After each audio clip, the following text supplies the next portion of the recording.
একজন মাজার ভক্ত পীর সাদিকুর, ওই আবার মিজানুর রহমান আজহারের বিরুদ্ধে ফতোয়া দিচ্ছে। ওনার মাথা যদি কেউ দিতে পারে তাকে আমি 10 লক্ষ টাকা পুরস্কার দেব।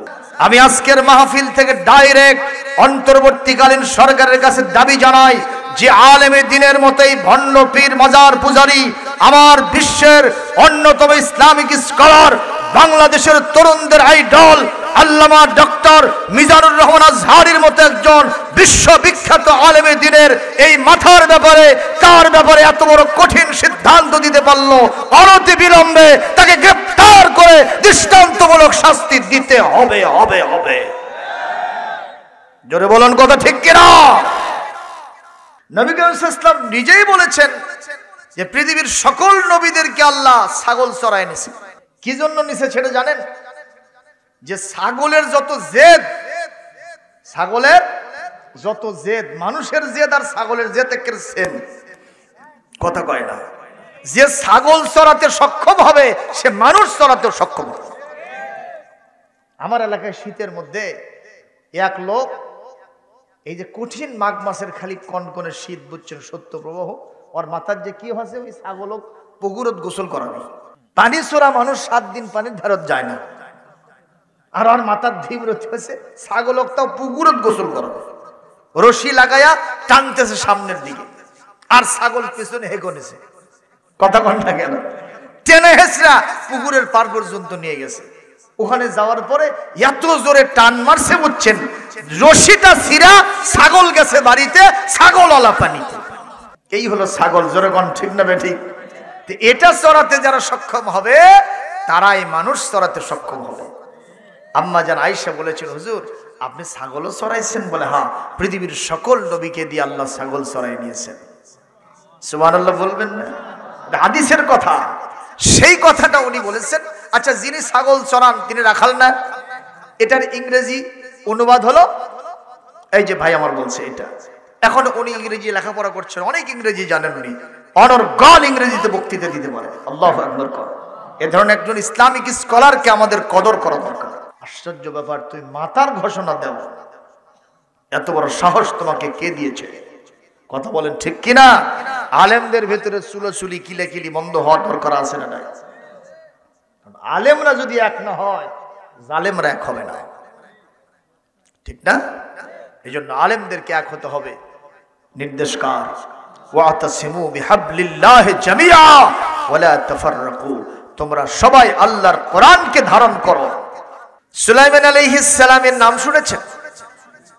ওনার বাবার নাম দাউদ আলাইহিস সালাম। ইয়া দাউদ ইন্না জাআলনাকা খলিফাতান ফিল আরদ।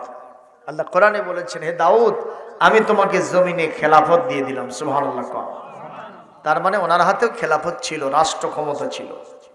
তো ওনার জামানায় এক মহিলা রাস্তা দিয়া বাজার থেকে 3 কেজি আটা নিয়ে কোথাও যেন যাচ্ছে। পাত্রের মধ্যে আটা নিয়েছে, কিন্তু পাত্রে কোনো ঢাকনা দেয়নি। ইতিমধ্যেই ওয়েন্ড ব্লস, মানে বাতাস প্রবাহিত হচ্ছে, হু হু হু করে, একেবারে ঝঞ্ঝা বিক্ষুব্ধ আবহাওয়া। বলেন তো, জোরে সোরে বাতাস লাগলে অনেক সময় বাড়ি ঘর উড়ে যায় না? আমাদের নন্দীগ্রাম একটা উপজেলা আছে, ওখানে আফসগারি নামে একটা গ্রাম আছে, থালতামাজ গ্রাম ইউনিয়ন, আফসগারি গ্রাম। সেই গ্রামে তাল গাছের মধ্যে বাং ঢুকে বসছিল, এদিক থেকে ঢুকে ওদিক থেকে বের হয়ে চলে গেছে। আফসগারি গ্রাম। তো সেই গ্রামে যদি একটা বাতাসের কারণে বাং তাল গাছের মধ্যে ঢুকতে পারে, মানুষ উড়ে যায় না? গাড়ি ঘোড়া উড়ে যায়, নদীর ভিতরে পড়ে যায়। তো মাথায় আটা নিচ্ছে, আবার ঢাকনা দেয়নি। আটার খবর আছে নাকি? কখন যে উড়ে গেছে বুড়ি টেরি পায়নি। দেখে যে হালকা হালকা লাগে, কি রে, নামায় দেখে কিচ্ছুই নেই। বুড়ি একবার পরে আরেকবার ওঠে, ডিসহার্টেড হয়ে গেছে। এক লোকের সাথে দেখা, বুড়ি কি হয়েছে? বলে বাতাস আমার আটা ছিনতাই করেছে। তো আটা ছিনতাই করেছে, তুমি কি করবা? কই আমি এ জামানার পয়গম্বর খলিফা দাউদ নবীর কাছে বাতাসের বিরুদ্ধে মামলা দিব। বাতাসের বিরুদ্ধে মামলা দেবে। কার কাছে? দাউদ নবীর কাছে।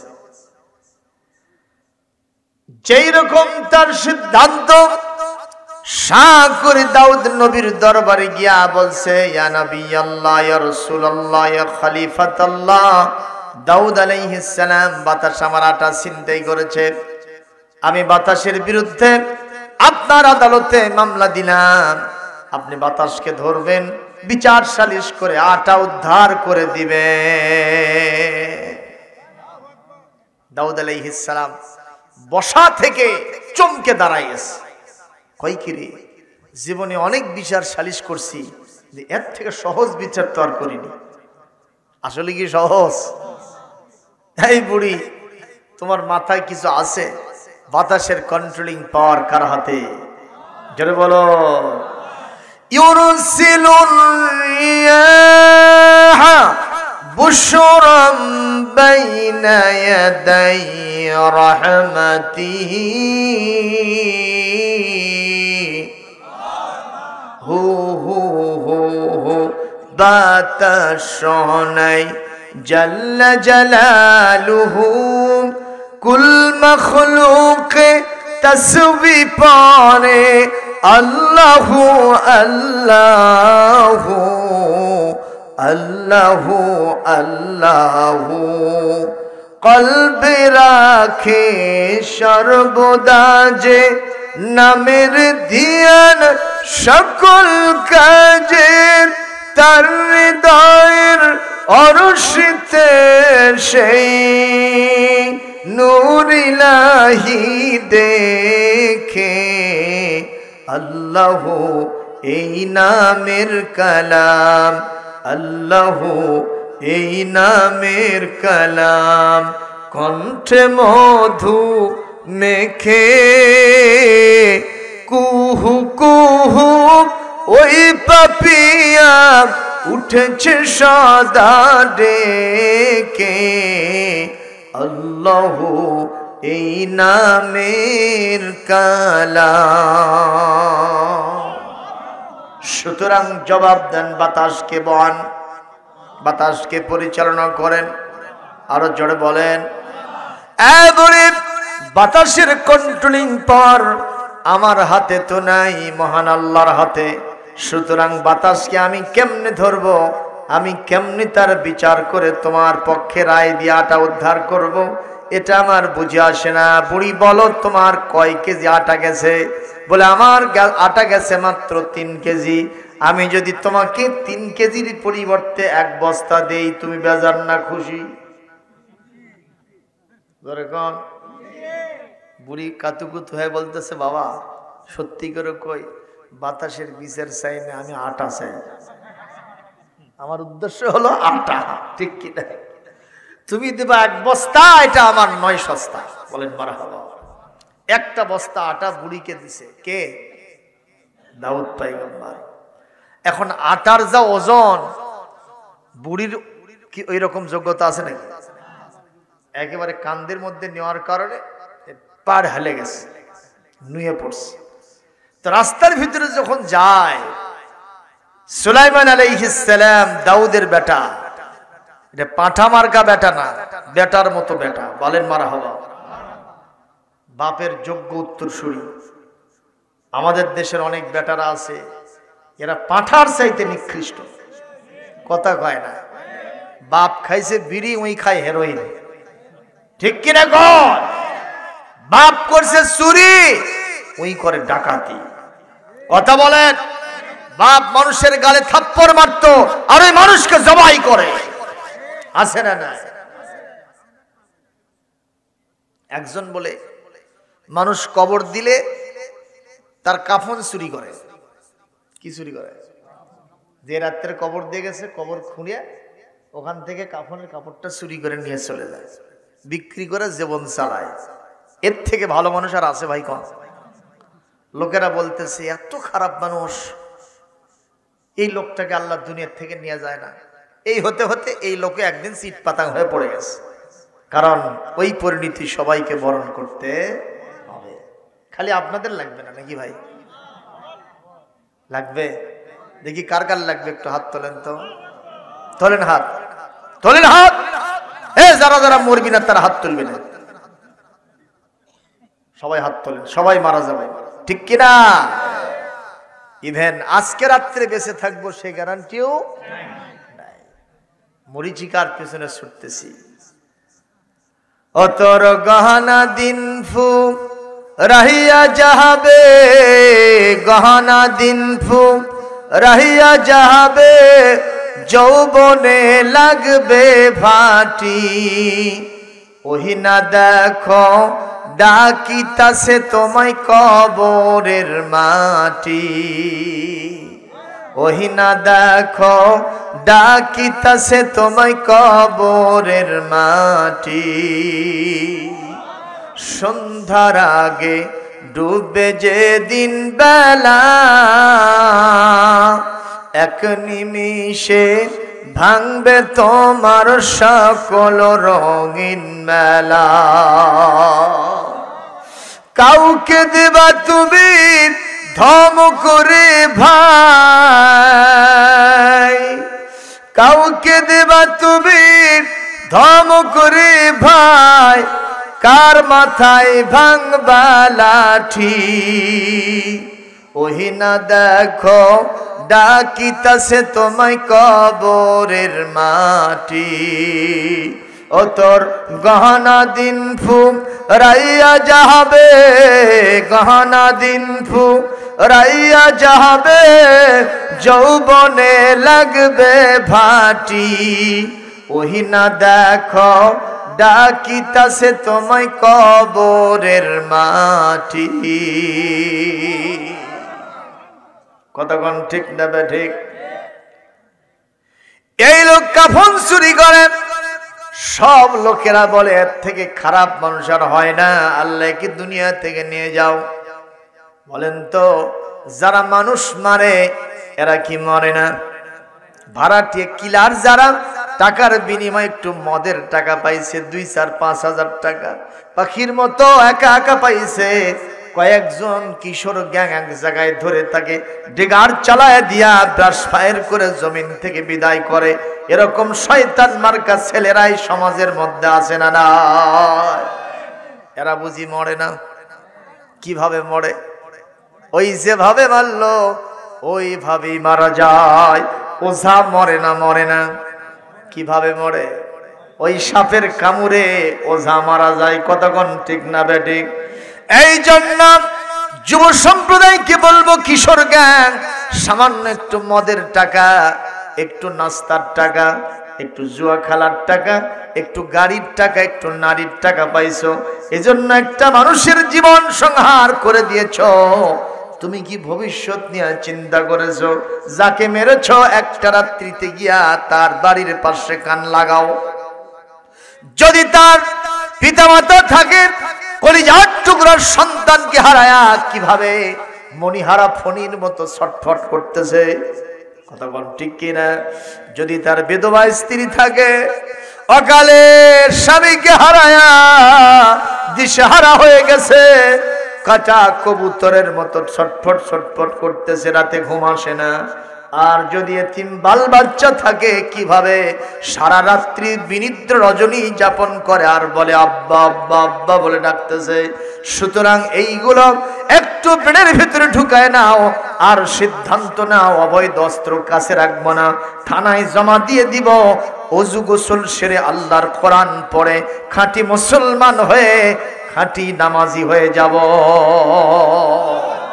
কারণ মান কাতালা নাফসান বিগাইরি নাফসিন আও ফাসাদিন ফিল আরদি ফাকান্নামা কাতালান নাস জামিআ। কোরআনে কারীম সূরাতুল মায়েদার 32 নম্বর আয়াত, আল্লাহ পাক বলেন, একটা মানুষকে যদি কেউ অন্যায়ভাবে মেরে ফেলে, একটা মানুষ মারল না, তামাম পৃথিবীর সব মানুষকে মেরে ফেললে যত অপরাধ হয়, আল্লাহ সব অপরাধ তার কান্দে চাপায় জাহান্নামে ঢুকায় দেবেন। সুতরাং মানুষ মারব না, পারলে মানুষের জীবন রক্ষা করব। তার ফায়দা আল্লাহ পাক বলেন, ওয়ামান আহইয়াহা ফাকান্নামা আহয়ান الناس جميعا একটা মানুষের জীবন যদি কেউ রক্ষা করতে পারে, একটা মানুষের জীবন রক্ষা হয় না, তামাম পৃথিবীর সব মানুষকে বাঁচালে যত সওয়াব হয় আল্লাহ সব সওয়াব তাকে দিয়ে দিবে। বলেন সুবহানাল্লাহ, আরো জোরে বলেন সুবহানাল্লাহ। সুতরাং লোকেরা বলল ওকে দুনিয়ার থেকে বিদায় হয়ে যাওয়াই ভালো, চেটপাটাং হয়ে পড়ে গেছে, মরে গেছে, শেষ। এরপরে লোকেরা চিন্তা করলো, কেরে আগে তো খালি কাফন চুরি হচ্ছিল, তো এখন দেখা যায় যে কাফনও চুরি করে, লাশটাও তুলে গাছের সাথে টাঙ্গে থাকে। লোকেরা বলে এই কাম কে করে? বাইদি ভাই শোনা গেল ওই যে লোক মারা গেল ওর ছেলে এই কাম করে। ওর বাপ কি করত? খালি কাফন চুরি করতো। আর এখন ছেলে কি করে? কাফন চুরি করে নিয়ে লাশটাও ওপরে টাঙ্গে হয়। লোকেরা বললো এর থেকে ওর বাপই ভালো ছিল। কতক্ষণ ঠিক কিনা? এগুলো হচ্ছে বেটা নামের পাঠা। জোরে কোন ঠিক না ঠিক? এরা লেটা পাঠা। কতক্ষণ বাপকে মেরে জমিন থেকে বিদায় করে দেয়, এরকম শয়তান কুলাঙ্গার আছে না নাই?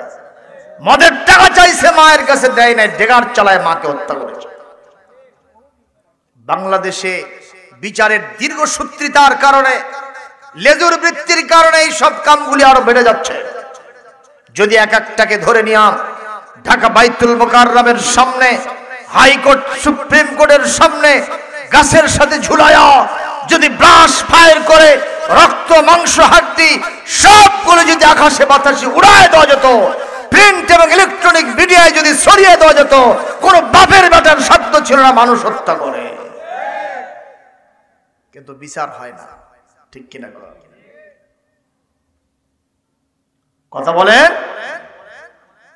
আহা, আইনের শাসন নাই, অস্ত্রের অভাব নাই, খুন করে ল্যাংড়া বাবু রাতারাতি ছাড়াও পায়। কথা বলে না?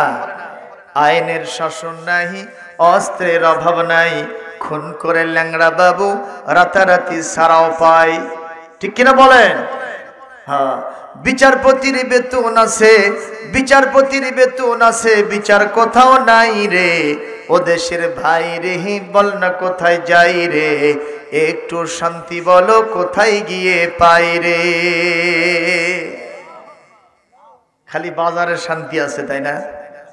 হ্যাঁ, কিছুদিন আগে আলু, এখনো তাও কি কমছে আলুর দাম? এখন কত ভাই?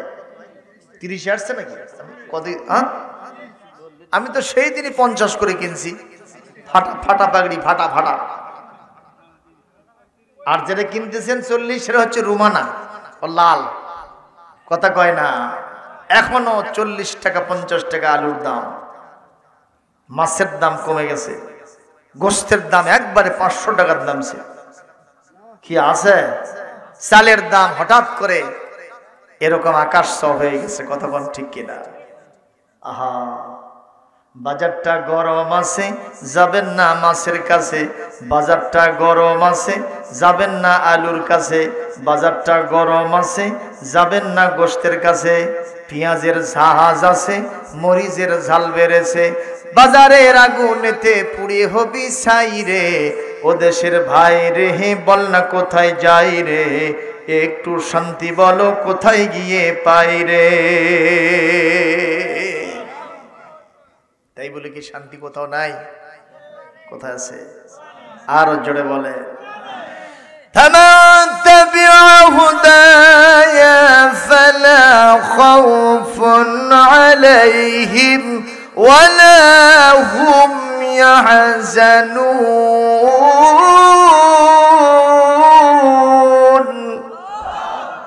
আরো জোরে বলেন। সূরাতুল বাকারার 38 নম্বর আয়াতের ভিতরে আল্লাহ পাক বলেন, আমার নাজিলকৃত হেদায়েতের সর্বশেষ বাণী কোরআনে কারীমকে যারা তাদের ব্যক্তি, পরিবার, সমাজ এবং রাষ্ট্রের সব জায়গায় অনুসরণ করবে, তাদের জন্য কোনো ভয় নাই, তাদের জন্য কোনো চিন্তার কারণ নাই। খাওয়া পড়া, শিক্ষা, চিকিৎসা, বাসস্থানের কোনো চিন্তা তার থাকবে না। জেনার ভয়, হত্যার ভয়, চুরির ভয়, ডাকাতির ভয়, বদমাইশের ভয়, লুচ্চমির ভয়, মানুষ হত্যার ভয়, কোনো ভয় তার থাকবে না। জোরে কোন সুবহানাল্লাহ। সুতরাং কোরআনের রাস্তায় থাকতে হবে কি হবে না? এই মুহূর্তে আমি সেই কোরআন থেকে আপনাদের সামনে আলোচনা করব। আমার ভাইরা, মনে আছে কিনা ওই বুড়ি আটার বস্তা মাথায় নিয়ে যেভাবে যাচ্ছে, পার হালে গেছে, দেখা হয়ে গেছে কোন নবীর সাথে? সুলাইমান। জোরকান কার সাথে? সুলাইমান। সুলাইমান হলেন ছেলে আর দাউদ হলেন পিতা। জোরকান আল্লাহু আকবার। সুলাইমান এমন একজন পয়গম্বর, সচেতন মানুষ ছিলেন। উনি সব সময় সরল সাদা চিন্তা করতেন, উনি সব সময় সিধা রাস্তা চিন্তা করতেন, কিন্তু উল্টা পাল্টা দেখলে উনি কখনো ঠিক থাকতে পারতেন না। অ্যাবনর্মাল কেস, অস্বাভাবিক ব্যাপার হলেই উনি জিজ্ঞাসাবাদ করতেন। উনি দেখতেছেন একজন বুড়ি মানুষ, যা তার শারীরিক যোগ্যতা তার থেকে আটার পরিমাণ বেশি হয়েছে, তারটা হালে গেছে, নুয়ে পড়ছে মাটির সাথে। জিজ্ঞেস করেন, ইয়া আইয়াতুহাল আজুজ আইনা ওয়াজাদতা হাদা, এ বুড়ি, তোমার যা শারীরিক যোগ্যতা তার থেকে আটার পরিমাণ বেশি, এই বস্তা তুমি কোথায় পাইছো? বুড়ি বলে, বাবা তোমার সাথে কথা কর টাইম নেই, তুমি সরো। কিন্তু সুলাইমান তো না সর, কথা কোন ঠিক কিনা? উনি বলতেছেন, বুড়ি জবাব দিতে হবে, পাইছো কোথায়? কোথায় পাইছো? এটা তো তোমার নিজের কামাই করা না।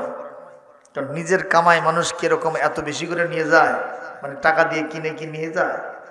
তোমার তো নয়, নিঃসন্দেহে কোথাও পাইছো। কই বাবা বেশি কথা কবা না। কেন? থুতু যদি উপর দিকে ফেলে দাও তাহলে নিজের গায়েতে গলে পড়বে। তো বুড়ি কি বলতে চাও?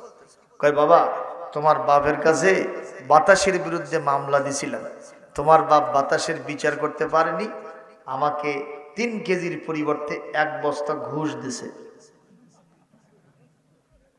কি দিছে? মানে ভাবখানা এরকম দেখাচ্ছে যে তোমার বাপ বাতাসের বিচার করতে পারেনি, 3 কেজির পরিবর্তে 1 বস্তা দিয়ে আমাকে বুঝায় বিদায় করে দিছে।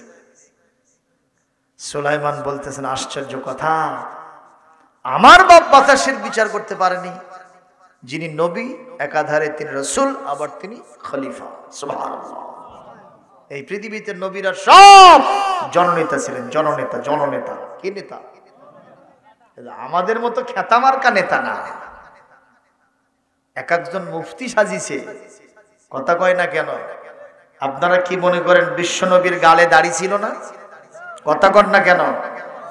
সুতরাং তুমি যদি মুফতি হতে চাও, তোমার মুখে 1 নম্বর শর্ত দাড়ি থাকতেই হবে, 2 নম্বর শর্ত মাথায় টুপি থাকতে হবে, 3 নম্বর শর্ত তোমার সুন্নতে মুজাসসাম নমুনা পোশাক থাকতে হবে। তাছাড়া তো তুমি ওই সমস্ত লেবাসধারী এবং সুন্নতে মুজাসসাম নমুনা মুফতিদের সমতুল্য হতে পারো না। কি সুন্দর ফতোয়া দিচ্ছে! যারা ইসলামকে রাজনীতির সাথে জড়িত করে, আপনারা বিশ্বাস করবেন তারা জাহান্নামে যাবে। আপনার মতো ওই দলেরই লোক সম্ভবত, মানে ওই গ্রুপের লোক। নাউজুবিল্লাহ 2-3 জন করলেন কেন? আপনারা কি মনে করেন না ইসলামের রাজনীতি নাই? আছে না নাই? কথা বলেন না কেন? কারণ বলবেন হুজুর কোথায় আছে এটা? আপনার একটা কথাই বিশ্বাস করতে হবে, রাসূল আকরাম সাল্লাল্লাহু আলাইহি সাল্লাম তিনি চিনি গম বাটেননি। কথা কন না কেন? তিনি বিচার সালিশ করেননি, তিনি নেতা নির্বাচন করেননি, তিনি মানুষের মাঝে সুন্দর ইনসাফ আদালত কায়েম করেননি। আপনারা কি বাতাসের বিচার দেখবেন? কারা কারা দেখবেন? দুহাত তুলে আল্লাহকে দেখান। নারায়ে তাকবীর, নারায়ে তাকবীর। হাত নামান। যেহেতু তাবারক নাই, আটা উদ্ধার করে রুটি বলে ওটা খায় দেয়, বিদায় হোক ইনশাআল্লাহ। তাহলে একটু সময় দিতে হবে। আমি যেখান থেকে রেসিট করেছি, তেলাওয়াত দিয়েছি, কোরআনে কারীমের 26 নম্বর পারা, 46 নম্বর সূরা, সূরার নাম সূরাতুল আহকাফ। এখানে 13, 14 এবং 15 নম্বর আয়াতের কিছু অংশ তেলাওয়াত করেছি। আমি ইনশাআল্লাহ এর উপরে আজকের আলোচনার কলিবরটা আমি সীমাবদ্ধ রাখার চেষ্টা করব ইনশাআল্লাহ। তবে বেশি সময় ওয়াজ হবে না। এখন বাজতেছে প্রায় 11টার কাছাকাছি। আমরা চেষ্টা করব 12টার ভিতরে মাহফিল শেষ করব ইনশাআল্লাহ। কোনো কষ্ট আছে আপনাদের? বাড়িতে যাবেন, শুয়ে পড়বেন, আবার ফজরের নামাজ পড়বেন, কোনো প্রবলেম হবে না। এখন আমরা কিসের অপেক্ষায় থাকলাম? বাতাসের বিচার। বাতাসের বিচার কে করবেন? বিচার সুলাইমান করবে, বিচার করবে দাউদ পয়গম্বর। বলেন মারহাবা ইনশাআল্লাহ। যেখান থেকে তেলাওয়াত দিলাম, আজকের আলোচ্য বিষয় হলো দুইটা। জোরে বলুন কয়টা? এক নম্বর, আমরা যে ঈমান এনেছি কার উপরে? রাসূলের উপরে, আল্লাহর উপরে, রাসূলের উপরে, কিতাবের উপরে, ফেরেশতাদের উপরে, জান্নাত জাহান্নামের উপরে, পরকালের উপরে, কতক্ষণ তাকদীরের উপরে আমরা ঈমান আনছি না? এই ঈমানের উপরে অটল থাকতে হবে, অবিচল থাকতে হবে, একেবারে ইস্তেকামাত থাকতে হবে, অনড় থাকতে হবে। সিগাল যেমন একবার ওদিকে যায় আবার এদিকে আসে, এরকম করা যাবে না। কথা বোঝেননি? কাশাতিল আয়েরা হাদিসে বলা হয়েছে, যেই বকরিটা আওয়ানে বকরি, আওয়ানে বকরি দেখেননি? ও যেখানে ওর ওটা প্রশমিত হওয়ার জন্য জায়গা পাবে সে সেখানে দৌড়বে। কথা বলেন না কেন? মুসলমানদের ভিতরে কিছু মুসলমান আছে মাসি মার্কা মুসলমান। কেন বললাম? যে এই মাসির একটা ধর্ম আছে, যেখানে যা পাবে সেখানে তারই উপরে বসে যাবে। আপনার নতুন জামাই আসবে, সেজন্য সুন্দর করে বিরিয়ানি পাক করে রেখে দিয়েছেন, কিন্তু ঢাকনা দেননি। মাসি যদি ওখানে বসে, ওর জন্য 144 আছে নাকি? কোনো সমস্যা? ওখানে বসবে। আর আপনার ছোট্ট বাচ্চাটা পায়খানা করে রাখছে, ছায়া দেননি, পায়খানাটা উঠাননি, মাসি যদি চান্স পায় ওখানে বসবে না তো নাকি? কথা কয় না কেন? তাহলে মাসি বিরিয়ানিতেও বসে, মাসি পায়খানাতেও বসে। এমন মুসলমান আছে যে কোরআন শুনতে বসে, গান বাজনায় যায় না। কথা কয় না কে? খালি যায় না, খালি কস দিয়ে চাদর মুড়ি দিয়ে ঢুকে পড়ে। ঠিক কিনা কর? আমি এক সময় মাহফিলে যাচ্ছিলাম, রানীরহাট যখন পার হচ্ছিলাম, দেখি এশার নামাজ পড়ে কিছু লোক বের হয়ে খালি দৌড়াচ্ছে রানীরহাটের দিকে। তো ওখানে দেখলাম এক বুড়া, তার মাথায় আবার টুপিও আছে। একজনকে জিজ্ঞেস করলাম, বাবা তোমরা কই যাও? কয় যে ওখানে এক ঝাঁক ডানা কাটা পড়ি রানীরহাট ডান্স দিচ্ছে। যখন কি দিচ্ছে? মধু থুয়ে যাচ্ছে, হুজুর ওখানে দৌড়াচ্ছে। তো যে চাচাকে কয়, হুজুর উনি এখনই মসজিদের থেকে বাড়ালো। কয় লাতি হামাগানা নিয়ে যারে, আসে না নাই? কোন আসে না? মুসলমান সুদও খায়, ঘুষও খায়, মুসলমান কুরবানির গোশতও খায়। কথা কন ঠিক না বেঠিক?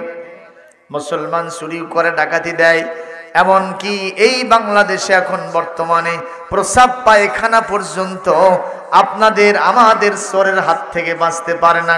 নাউজুবিল্লাহ। বলবেন হুজুর ঘটনা কি? ঢাকা মহানগরীতে এক মুরব্বী ডায়াবেটিস পরীক্ষা করার জন্য প্রসাবের বোতল ধরে নিয়ে যাচ্ছে।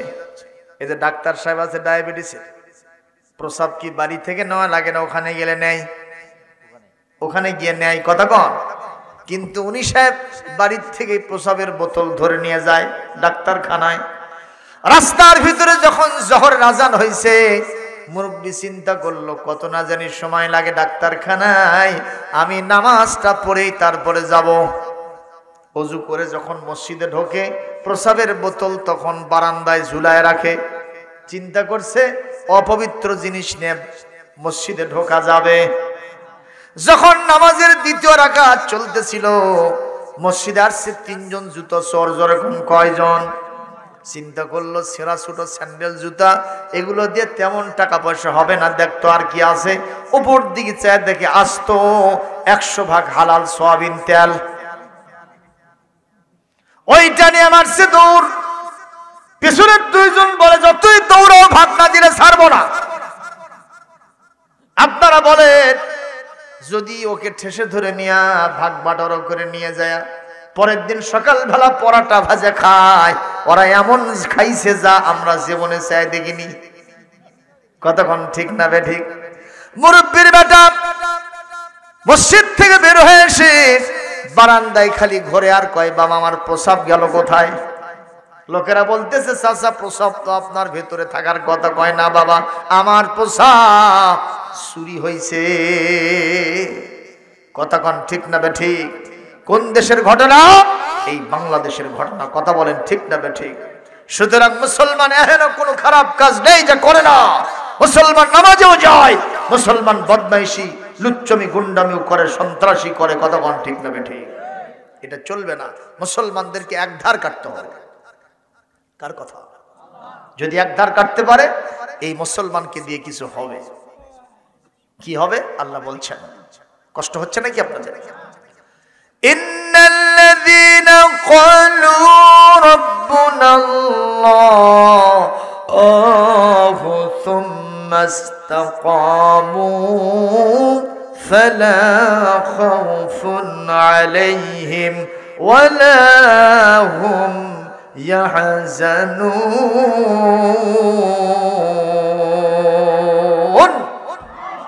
জোরে বলেন।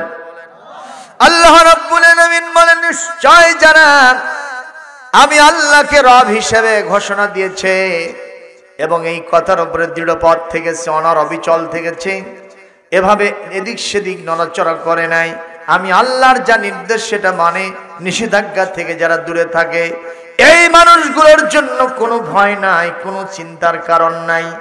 আল্লাহ রাব্বুল আলামিন সূরা হামিম আস-সাজদার 30 নম্বর আয়াতের শেষের ভিতরে আল্লাহ পাক বলেন, তাতানাজ্জালু আলাইহিমুল মালাইকাতু আল্লা তাখাফু ওয়া লা তাহজানু ওয়া আবশিরু বিল জান্নাহ ওয়া আবশিরু বিল জান্নাতিল্লাতী কুনতুম তুআদুন।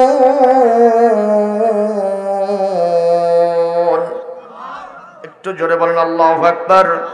আল্লাহ পাক বলেন, আমাকে রবের ঘোষণা দেওয়ার পরে যারা অনর অবিচল থাকে, এরা যখন মারা যাবে, আজরাইলের ওই ভয়ার্ত চেহারা দেখে তাদের ভয় পাওয়া লাগবে না। ওই কবরে যাওয়ার পরে মুনকার নাকির নামক দুইজন ফেরেশতা আসবে, আসার পরে তাকে সওয়াল করবে। কথা কয় না? কয়টা প্রশ্ন? আরো জোরে বলেন। রবকে তোমার, দিন কি তোমার, রসুল তোমার কে? ফেরেশতা আসিয়া যখন জিজ্ঞাসা করিবে, মান রব্বুকা, কে তোমার রব? বলেন আরো জোরে। ওমা দীনুকা, তোমার জীবন ব্যবস্থা কি ছিল? জোরে বলেন। ওমান নাবিয়ুকা, তোমার নেতা কে ছিল? জোরে বলেন। আমরা বলি আমার নেতা অমুক, 1000 বছরের শ্রেষ্ঠ বাঙালি। আমি নামটা নিলাম না, কথা কোন ঠিক নেবে ঠিক? আমরা বলছি কি বলি নাই? আমরা অমুকের সৈনিক, আমরা অমুকের তমুকের সৈনিক। আমরা বলেছি মুসলমান কখনো অমুক তমুকের সৈনিক হতে পারে না। মুসলমান কেবলমাত্র শুধুমাত্র একমাত্র বিশ্বনবী মুহাম্মদ রাসূলুল্লাহর সৈনিক হতে পারে। তাহলে প্রশ্ন তুলতে হবে, স্লোগান তুলতে হবে, সবাই বলেন আমার নেতা তোমার নেতা। কেউ যদি বাদ দেন, ইমান নিয়ে সমস্যা হতে পারে। বলেন আমার নেতা তোমার নেতা বিশ্বনবী মুস্তাফা। নেতার মতো নেতা যখন পাই না কোথাও খুঁজে, কাঁদি শুধু কাঁদি হায় রে এই দুটি চোখ বুজে। ঠিক কিনা? নেতার মতো নেতা যখন পাই না কোথাও খুঁজে, কাঁদি শুধু কাঁদি হায় রে এই দুটি চোখ বুজে। তখন তোমার শরণ আমায় দেয় যে সান্ত্বনা, রসূল আমার কাজে কর্মের অনুপ্রেরণা। একটু জোরে কোন মারহাবা। এই 3টা প্রশ্ন যখন কবরে হবে, তখন তোমার কোনো টেনশন করা লাগবে না।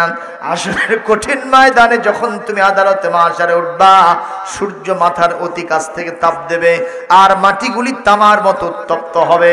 এই সময় মানুষের কামনা থাকবে একটু ছায়া আর একটু পানি কোথায় পায়।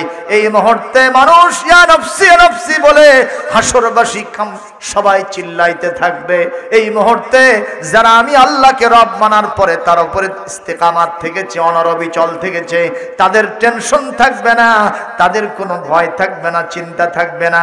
আমার হাজার হাজার রহমতের ফেরেশতারা তার কাছে গিয়ে বলবে, চিন্তা করো না, মন ভাঙা হয়ো না, আমরা তোমার সাথে আছি। জোরে বলেন সুবহানাল্লাহ। তাহলে জবাব দেন তো, আমাদের রব কে? আরো জোরে বলেন। একজন কবি বলছে, আমার সাথে ধরেন, আল্লাহ আমার রব, এই রবি আমার সব। বলেন, আল্লাহ আমার রব, দামে দামে তনু মনে তারি অনুভব। আল্লাহ আমার রব, এই রবি আমার সব। তোমার দুনিয়াতে আমি যেদিকে তাকাই, অথই নিয়ামতে ডুবে আছে সবাই। পাখপাখালির গানে, পাখপাখালির গানে শুনি তসবিহ কলো রব, তসবিহ কলো রব। আল্লাহ আমার রব, এই রবি আমার সব। আল কোরআনের পথ, এই পথই আসল পথ। অন্য পথে অন্য মতে নেই যে রহমত। আল্লাহ আমার রব, এই রবি আমার সব। আল্লাহ আমার রব, এই রবি আমার সব। মারহাবা দেন, জোরে দেন, আর টেনশন নেই। পুলিশ আর আসে না, কথা কয় না। আল্লাহ কি একটা দিন আমাদেরকে দিল, আলহামদুলিল্লাহ কর। সেই কালো দিন আবার ফিরে আসুক, তাকে আমরা চাই না। খুশি খুশি দিন যেন হয় না শেষ, ইনশাআল্লাহ কর, আলহামদুলিল্লাহ কর। তাহলে থাকতে হবে কার সাথে? বলি আমিন। প্রিয় উপস্থিতি, ফেরাউন বলল, এরকম একটা জনসভা দিয়েছে, ফাহাশারা ফানাদা ফাকালা আনা রাব্বুকুমুল আ'লা। ফেরাউন জনসভা দিয়ে বলতেছে, আমি হলাম তোমাদের সর্বোচ্চ রব।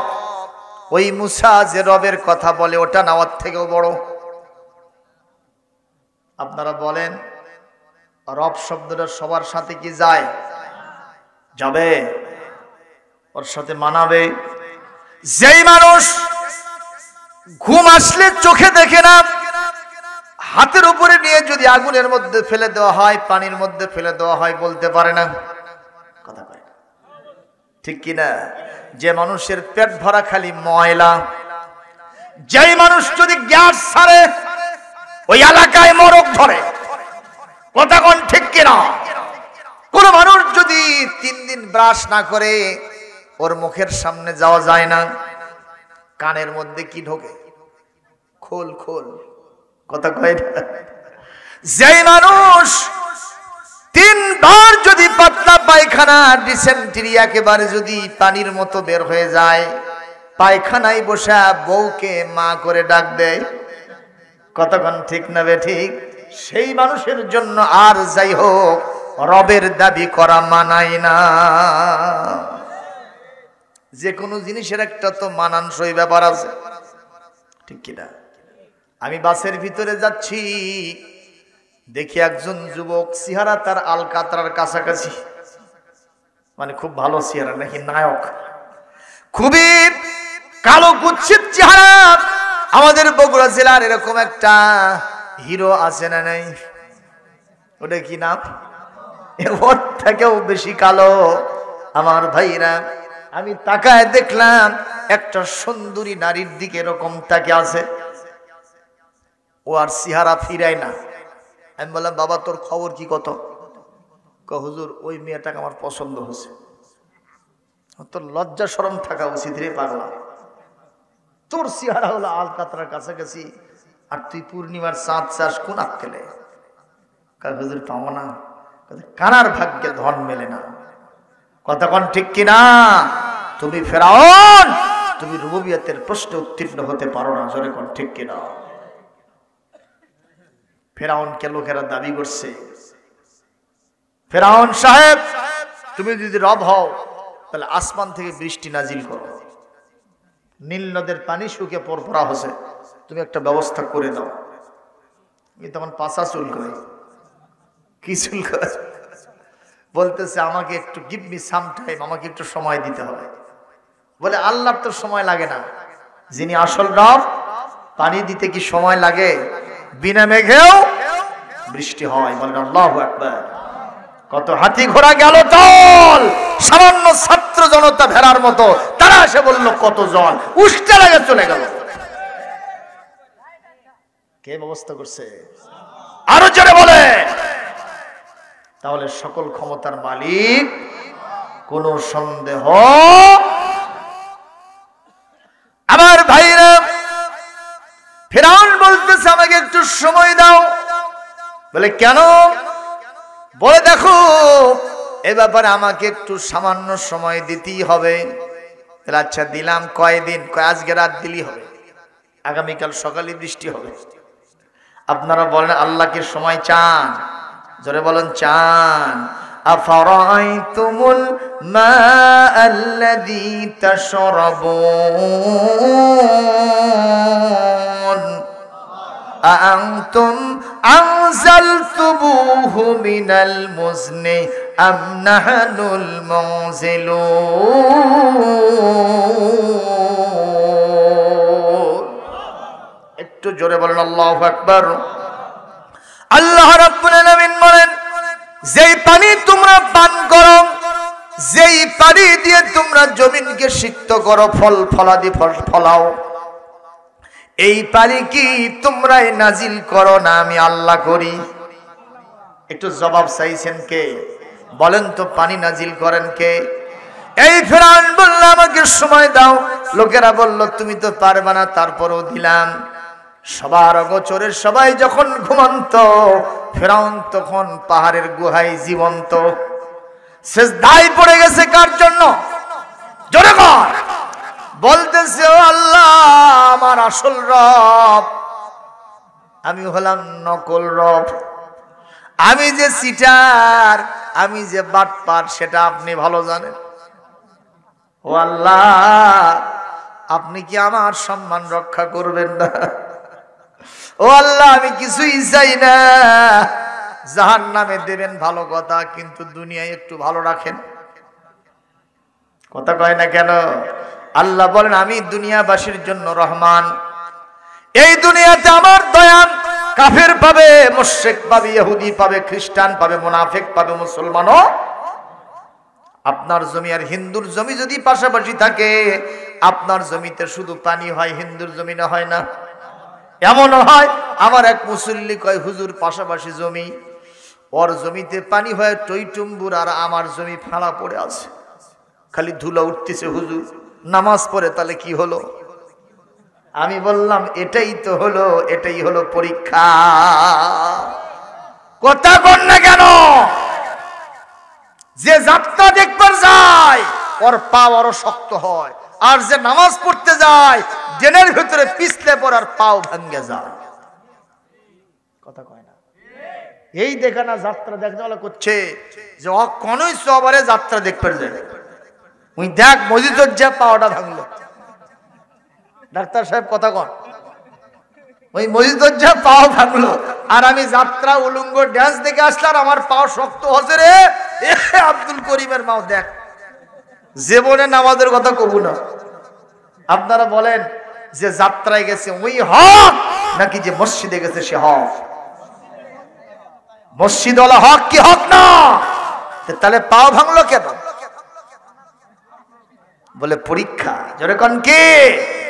ওয়ালানাবলুওয়ান্নাকুম বিশাইইম মিনাল খাউফি ওয়াল জু'i ওয়া নাকসিম মিনাল আমওয়ালি ওয়াল আনফুসি ওয়াস সামারাত ওয়াবাশশিরিস সাবিরিন।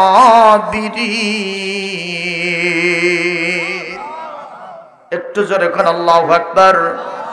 আল্লামা দেলোয়ার হোসেন সাইদি সাহেব যখন জেলখানায় থাকলেন, এমন অনেক মানুষকে বলতে শুনেছি, উনি যদি ভালো হবেন তাহলে জেলখানায় থাকলেন কেন? বলছে কি বলে নাই? এমন অনেক পীর আছে বগুড়া জেলাতেই, অনেক লোক তার সমাবেশে উপস্থিত হয়। তিনি নিজে বলেছেন, যদি উনি হক ওলি হয়ে থাকেন, যদি উনি হক আলেম হয়ে থাকেন, উনি জেলের ভিতরে পড়ে পচে মরবেন কেন? বলেন তো জবাবটা আল্লাহর পক্ষ থেকে হয়েছে কিনা? শুধু ছাত্র জনতার কারণেই পতন হয় নয়, বরং আল্লামা দেলোয়ার হোসেন সাইদির আত্মার বদদুয়ার কারণে জমিন থেকে নস্যাৎ হয়ে গেছে। ঠিক কিনা বলে? কারণ যারা আল্লাহর হক ওলিউল্লাহ ও আলেম ওলামা, এরা হলো 32,000-33,000 ভোল্টের তারের মতো। ওখানে যদি কেউ হাত দেয়, শর্ট খেতেই হবে। তখন ঠিক কিনা? আজকে আলেম ওলামা কি বলেছে, এত বড় কি বলেছে, সেটার জন্য আপনারা সবাই মিলে তাদের বিরুদ্ধে লেগে গেছে। যে যেখানে পারতেছে আতি নেতা পাতি নেতা মুফতি সাজা খালি ফতোয়া দিচ্ছে। কথা করছেন না কেন? কি এত বড় বলেছে? মাসার নিচে কে রে? আমি কলা খাইনি। হ্যাঁ, কলা কে খায় জাতি সেটা জানে। কথা বলেন ঠিক কিনা? আল্লাহ নিজে সার্টিফিকেট দিয়েছেন, ইন্নামা ইয়াখশাল্লাহ মিন ইবাদিহিল উলামা। আল্লাহর দ্বীনের আলেমরাই সবচেয়ে বেশি আল্লাহকে ভয় করে। আর যারা আল্লাহকে ভয় করে তারা কখনো দুর্নীতিবাজ হতে পারে না, পারে না, পারে না। কোন জালেমের পক্ষে আল্লাহ সার্টিফিকেট দেয়নি। কথা কয় না। সুতরাং আলেমদের সাথে ব্যবহার ভালো করতে হবে। যদি জাতির শ্রদ্ধা পেতে চান, ম্যান্ডেট পেতে চান, আলেমদের সাথে ভালো ব্যবহার করতেই হবে, নচেত অতীতের মতো পরিণতি হতে বাধ্য। কোনো সন্দেহ? ফেরাউন কার কাছে বলতেছে যে আল্লাহ, আমি যে নকল, আপনি যে আসল, সেটা তো আপনি জানেনি। আমি জনগণের চোখে ধোলা দিয়া, আমি একটু বোকা বানাইয়া ধোকা দিয়া দিনের ভোট রাতে করে একটু নেতা হচ্ছি, এটাই আমার দোষ। যাই হোক, আমি খালি দুনিয়াতে চাই, আমি আখিরাতে চাই না। বলে আল্লাহ করছে, কি চাও তুমি? যে আল্লাহ একটু পানি দিয়ে দেন তো, যাতে আমি লোকের কাছে সম্মানটা রক্ষা করতে পারি। এই যখন আল্লাহর সাথে মহাভারত চলতেছিল, পেছন থেকে এক লোক মারছে ডাক, ফেরাউন সাহেব, ফেরাউন সাহেব। কি বিরক্ত পারে, কে রে? সবাইকে রেখে আমি চলে আসলাম একাকি, এর লোক আসে বিরক্ত করতেছে, কে? Don't disturb, don't disturb. না না, একটু কথা আছে, কথা আছে। এরকম কিছু আছে না? বলে বিরক্তিকর অবস্থা। পিছনের দিকে তাকায় দেখে আপাত মস্তকে সাদা ধবধবে, দেখলে মানে আল্লাহর ওলি। এই মাজা তুরিদু মিন্নি, what do you want to me? তুমি আমার কাছে কি চাও? বলে কিছুই চাই না, আপনি একটু ফতুয়া দেন তো, আপনার কাছে ফতুয়া নিতে আসছে। ফতুয়া নেওয়ার টাইম এটাই হলো মিয়া, যাও পরে দেবো নি। কয় না, আজকেই দিতে হবে, এখনই দিতে হবে। বলছে কি বলো, তাড়াতাড়ি বলো। বলে ফতুয়া হলো, একজন লোক একজনের বাড়িতে চাকরি করে, সে গোলাম, তার একটা মনিব আছে। মনিব তাকে খাওয়া পড়া, শিক্ষা, চিকিৎসা, বাসস্থান, ফান্ডামেন্টাল রাইট বলতে যা বুঝায় সব দিয়ে দিছে, মৌলিক চাহিদা পূরণ করে দিছে। কিন্তু এই গোলাম মনিবের কোনো কথাই শোনে না। এর শাস্তি কি হবে কন্ত? বলে এর শাস্তি তোমার তো জানাই আছে, এটা আবার আমার থেকে লেখা লাগে না, আপনারা লিখে দেন। খসখস করে লিখে দিছে, তার শাস্তি হলো এই ভরা নীল নদের ভিতরে সুবয়ে সুবয়ে মারা। তাহলে স্বাক্ষর দিয়ে দেন। মাথা মোটা ফেরাউন খালি ঘস ঘস করে লিখে দিচ্ছে। উনি ওঠে নিয়ে যায়, বগল দাবা করে যাচ্ছে, পাইয়া গেছে। আল্লাহ আকবার। ওই লোকের নাম ছিল জিবরাইল আলাইহিস সালাম। জোরে কর আল্লাহু আকবার। ফেরাউনের রব কে? ফেরাউন কি রব না গোলাম? মনিব কে? সুতরাং ওই মনিবের কথা ফেরাউন শোনে না, তার শাস্তি কি হবে? নীল নদের মধ্যে সুবায়ে সুবায়ে মারা। কতক্ষণ ঠিক নেবে? ঠিক হয়েছে না হয়নি? যখন ফেরাউন সাহেব এরকম খালি উঠতেছে আর নামতেছে, পানি খেতে খেতে সাঙ্গারের সমান পটকা মাছের মতো পেট হয়ে গেছে। পাছা দিয়ে, মুখ দিয়ে, নাক দিয়ে, কান দিয়ে খালি পানি পড়ে। এই মুহূর্তে সে বলতেছে, আমানতু আন্নাহু লা ইলাহা ইল্লাল্লাযী আমানাত বিহি বানু ইসরাঈল ওয়া আনা মিনাল মুসলিমিন। এখন আমি ঈমান আনলাম সেই সত্তার প্রতি যার প্রতি বনি ইসরাঈলের লোকের ঈমান আনছে। বলেন নাউজুবিল্লাহ। আল্লাহ বললেন আল আন, এখন ওয়াকাদ আসাইতা ক্বাবলু ওয়া কুনতা মিনাল মুফসিদিন। অথচ তুমি আমার গোলামদেরকে তোমার পায়ের গোলাম বানায় রেখেছিলে, জুলুমতন্ত্র কায়েম করেছিলে, স্বৈরতন্ত্র কায়েম করেছিলে, ফ্যাসিস্টের আচরণ করেছিলে, ফ্যাসিবাদী আচরণ করেছিলে। আজকে শুধু তোমাকে মারবই না, তোমাকে আন্তর্জাতিক খ্যাতি সম্পন্ন শুটকি বানায়া মিশরের জাদুঘরে রেখে দেব। ফেরাউন সাহেব এখনো আছে না নাই? নেটের বদৌলতে সার্চ দিবেন, ফেরাউন সাহেব এরকম সিটপাটাং হয়ে পড়াস, কিন্তু গালে শরীরে কোনো গোস্ত। 6 দিন পরে নখ খসে যাবে, 9 দিন পরে চুল। 6 দিন পরে নখ খসে যাবে, 9 দিন পরে চুল। কবর গাহের সামান নিতে কইরো না কেউ ভুল। কবর জায়গা ভালো নয়, কবর জায়গা ভালো নয়, কবর জায়গা ভালো নয়।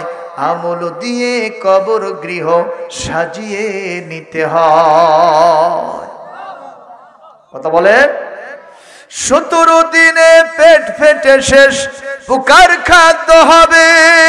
60 দিন পরে গোশ থাকবে না, কঙ্কাল পড়ে রবে।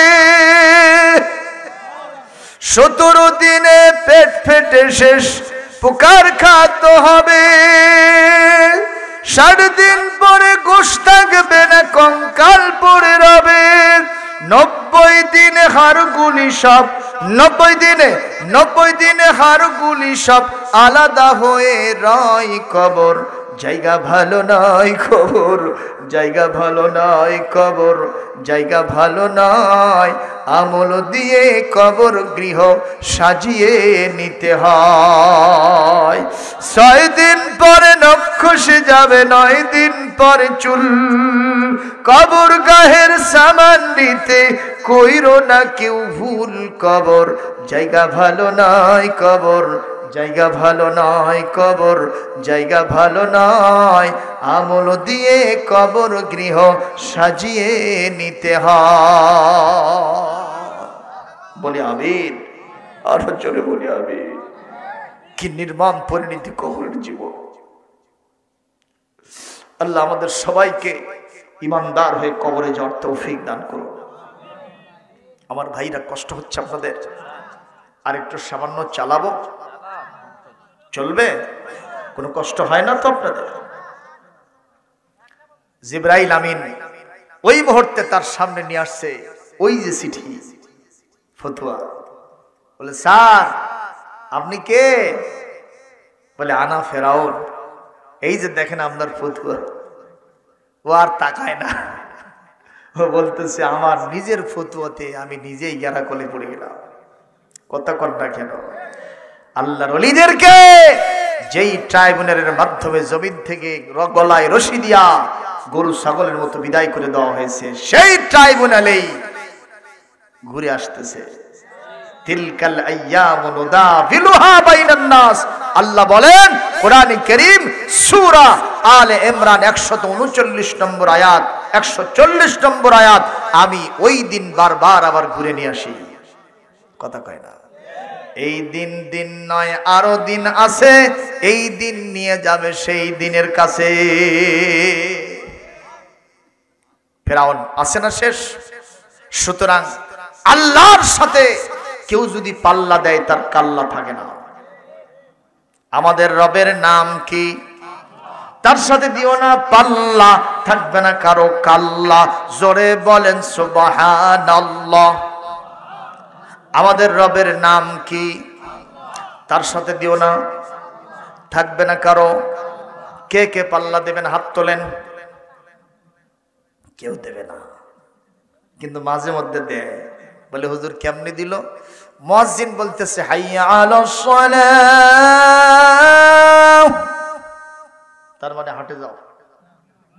তার মানে কৃষিকাজে যাও, তার মানে ব্যবসায় যাও।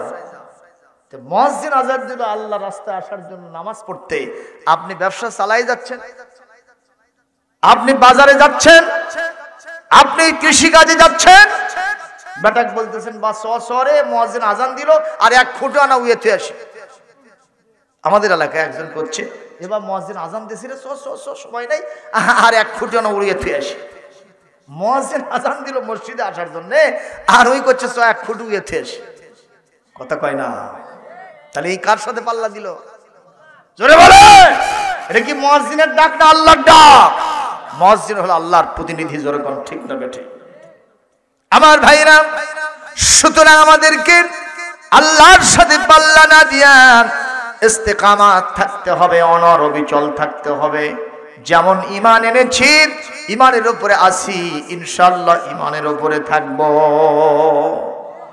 কিন্তু যদি আপনি থাকতে যান, আপনাকে কিন্তু সোজা আঙ্গুলে ঘি উঠাবে না, আপনাকে কিন্তু বিরানির দাওয়াত দেবে না, কুসুমাস্তীর্ণ রাস্তা আপনার জন্য তৈরি হবে না, আপনার জন্য জেল জুলুম জরিমানা মামলা হামলা ফাঁসির কাষ্ট নিত্য সঙ্গী করে নিতে হবে। বলবেন হুজুর অতীতের সিলসিলা আমার নবীর কি পিঠের চামড়া উঠাই নাই তায়েফের জমিনে? কথা কোন? হযরতে যায়েদ বিন হারেসা বলে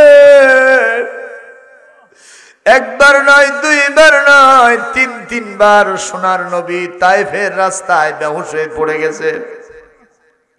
প্রথমবার তার পাথর মারল। আমি যায়েদ চিন্তা করলাম নবীজির গায়ে লাগতে দিব না, নবীজিকে হেফাজত করার জন্য আমি ঢাল হিসেবে তৈরি থাকব। আমি দেখলাম চতুর্দিক থেকে যত পাথর আসলো আমার মাথা চূর্ণ বিচূর্ণ হয়ে যাচ্ছিল, আমি রক্তাক্ত। আমি যখন একটু বসে বললাম আমার সোনার নবীকে এত পাথর মারলো, নবীজি বেহুশ হয়ে পড়ে গেলেন। ওরা এখান থেকে এসে আবার নবীজিকে উঠায়া হাঁটার জন্য মজবুর করলো। নবীজি যখন আবার সামনের দিকে হাঁটেন, আমি আমার নবীজিকে হেফাজত করার জন্য আবার ঢাল হিসেবে দাঁড়ায় যাই। কিছু কাজ হয় না, চতুর্দিক থেকে বৃষ্টির মতো পাথরের বৃষ্টি আসতেছে। আবার নবীকে হেফাজত করতে আমি পারলাম না। নবীজি আবার দ্বিতীয়বার পড়ে গেলেন।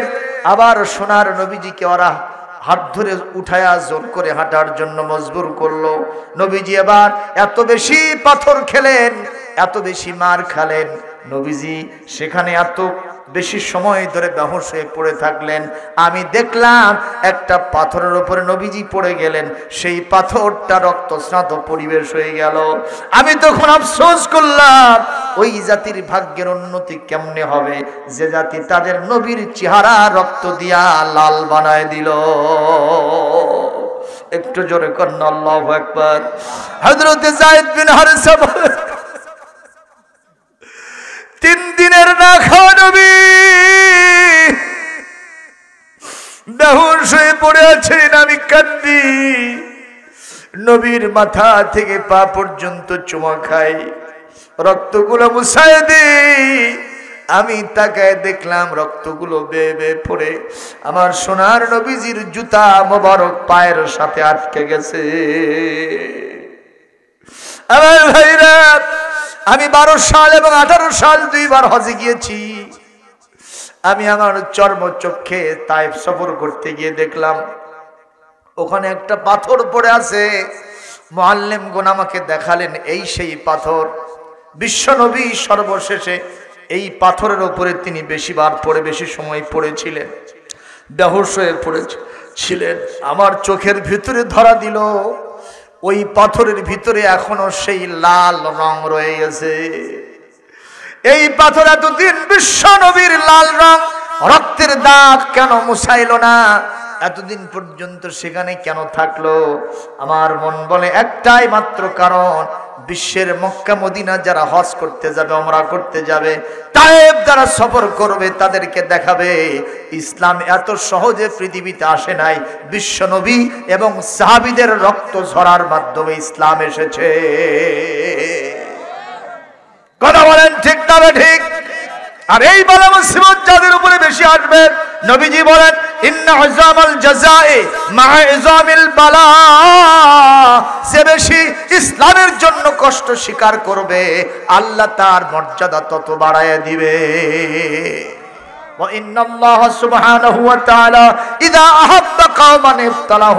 আল্লাহ যদি কোন জাতি কোন দলকে বেশি ভালোবাসেন ওই দলকে তত বেশি পরীক্ষা করে। জোরে কন্যা সুবহানাল্লাহ। এই বাংলার জমিনে যত ইসলামের কাজ হয় আমার মনে হয় বৃহত্তর ইসলামী আন্দোলন বাংলাদেশে যেটা আছে এদের উপরে অত্যাচার এবং নির্যাতনের স্টিম রোলার সব চাইতে বেশি করা হয়েছে। ঠিক কিনা? এটা কি আমার বাপের কথা বললাম?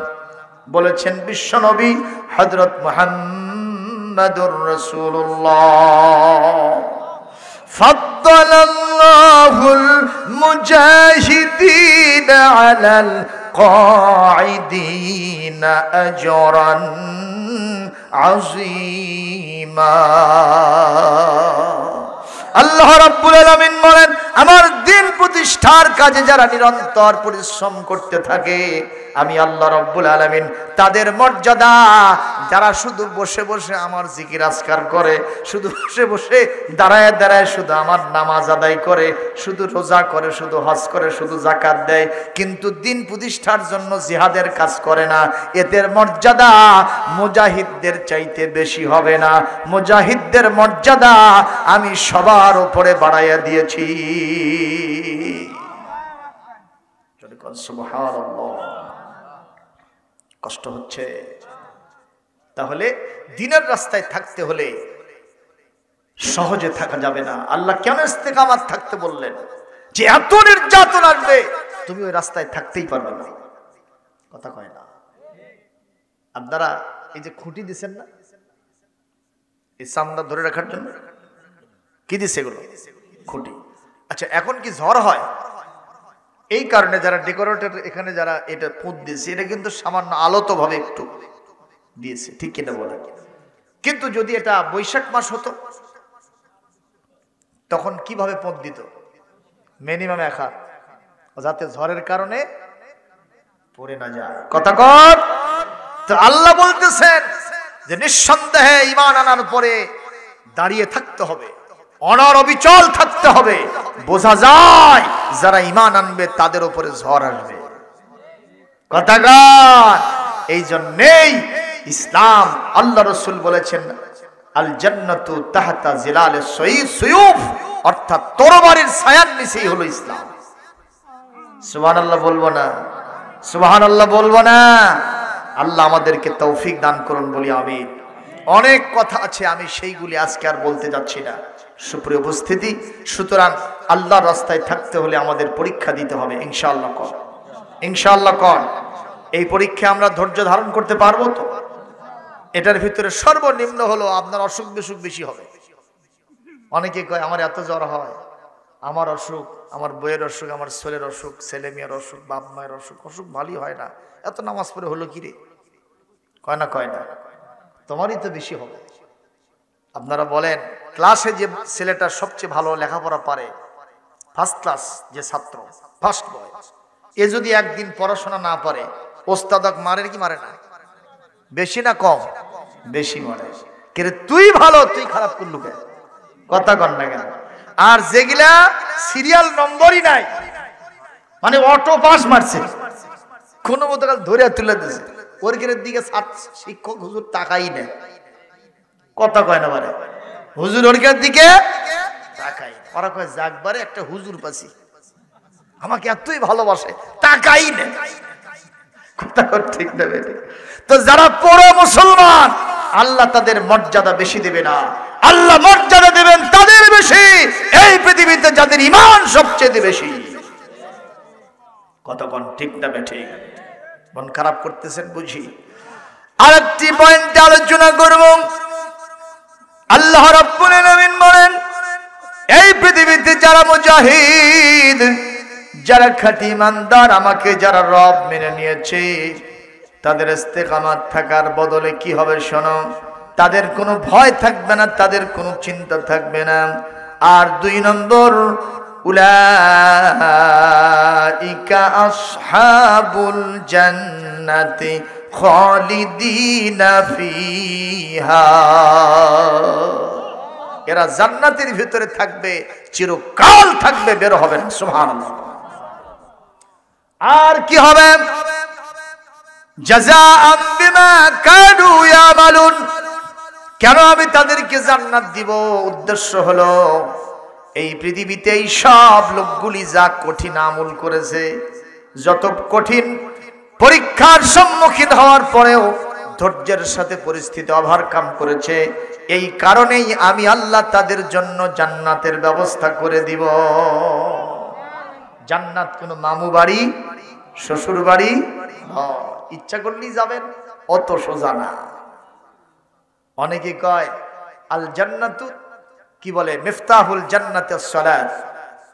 আস-সালাতু মিফতাহুজ জান্নাত, নামাজ হলো বেহেশতের চাবি। ভালো কথা, তো চাবি তো হাতে পাইছেন, জান্নাত পর্যন্ত যাওয়া লাগবে না? ওই জান্নাত পর্যন্ত যাওয়ার জন্যই মারধরগুলো হবে। কথা কোন ঠিক না ঠিক? সুপ্রিয় উপস্থিতি, তাই বলে ভয় পাওয়ার কোনো কারণ নাই। এই পৃথিবীতে যদি কেউ আল্লাহর দ্বীনের পথে নিরন্তর থাকতে চায়, আল্লাহ তাদের রাস্তাকে সহজ করে দেয়। সুবহানাল্লাহ। আল্লাযীনা জাহাদু ফীনা লানাহদিয়ান্নাহুম সুবুলানা, যারা আমার রাস্তায় চেষ্টা করে আমি তাদের রাস্তাগুলি সব সহজ করে দেই। সুবহানাল্লাহ বলবেন না?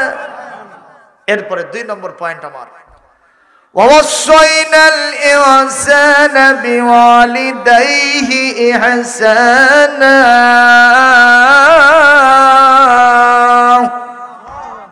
আমি মানুষকে নির্দেশ দিয়েছি তারা যেন তাদের পিতামাতার প্রতি সদাচরণ করে। সুবহানাল্লাহ।